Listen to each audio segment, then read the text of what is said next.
এই মুহূর্তে আপনার জীবনের সবচেয়ে বড় ডিসিশন হবে আমার ভিডিওটা না দেখে চলে যাওয়া। কারণ আজকে আমি আমার ভিডিওতে আপনাদের সঙ্গে সবচেয়ে মজার আর সবচেয়ে সহজে বানানো একটা রেসিপি শেয়ার করতে যাচ্ছি। ট্রাস্ট মি গাইজ, আজকে আমি আপনাদের সঙ্গে আটা দিয়ে পাস্তা রেসিপি শেয়ার করতে যাব।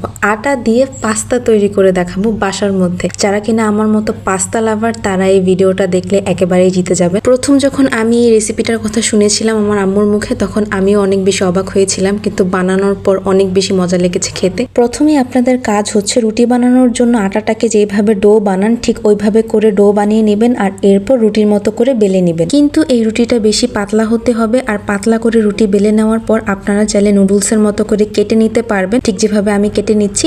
আর যদি চান কোনো বোতলের মুখা দিয়ে ছোট ছোট করে শেপ করে কেটে নিয়ে ছোট ছোট ফুলের মতো ডিজাইন দিয়ে নিতে পারেন, একেবারে পাস্তার মতো হয়ে যাবে। আমি দুইভাবেই বানিয়েছি, নুডলসের মতো করে চিকন করে কেটেও নিয়েছি, আবার পাস্তার মতো করে বানিয়েও নিয়েছি। পাস্তাগুলোকে একত্রে রাখার সময় একটু বেশি করে আটা দিয়ে নেবেন যাতে একটা আরেকটার গায়ে লেগে না যায়। এরপর একটা কড়াইতে পানি দিয়ে পানিটাকে ভালো মতো বলক আসার পর ওইটার মধ্যে দিয়ে দিবেন পাস্তাগুলো। আমি সবগুলো পাস্তা দিয়ে এগুলাকে সিদ্ধ করে নিয়েছি, আর সিদ্ধ করার পর ঠান্ডা পানির মধ্যে এগুলাকে ঢেলে দিবেন। আর এই হচ্ছে সিদ্ধ করার পর ফাইনাল রেজাল্ট, দেখতে অনেক বেশি সুন্দর লাগতেছে। এখন হচ্ছে পাস্তাগুলোকে রান্না করার পালা। আমি খুব নর্মালি পাস্তা রান্না করি। আমি একটুখানি তেলের মধ্যে পেঁয়াজ কাঁচামরিচ দিয়ে এটার মধ্যে দিয়ে দিয়েছি কিছু মশলা, আর এরপর দিয়ে দিলাম ডিম। ডিমটা একটু ভাজা ভাজা হয়ে গেলে আমি দিয়ে দিব এর মধ্যে পাস্তাগুলো। আসলে এটা রান্না করা একেবারেই ইজি। নুডলস বা পাস্তা আপনারা সবসময় যেভাবে রান্না করেন ঠিক ওইভাবে করে রান্না করে নিলেই হবে। আর অন্য কোনো রেসিপি যদি জেনে থাকেন তাহলে ওই রেসিপি দিয়ে রান্না করে নেবেন। পাস্তা হোক বা নুডলস, আমি সবকিছুর মধ্যে ম্যাগি মশলাটা ইউজ করি, খেতে খুব বেশি মজা হয়। আর এরপর সবকিছু দিয়ে আমি ভালো মতো নেড়ে চেড়ে নেই। বাসায় খুব বেশি কিছু ছিল না, তাই বেশি কিছু দেওয়াও হয়নি, কিন্তু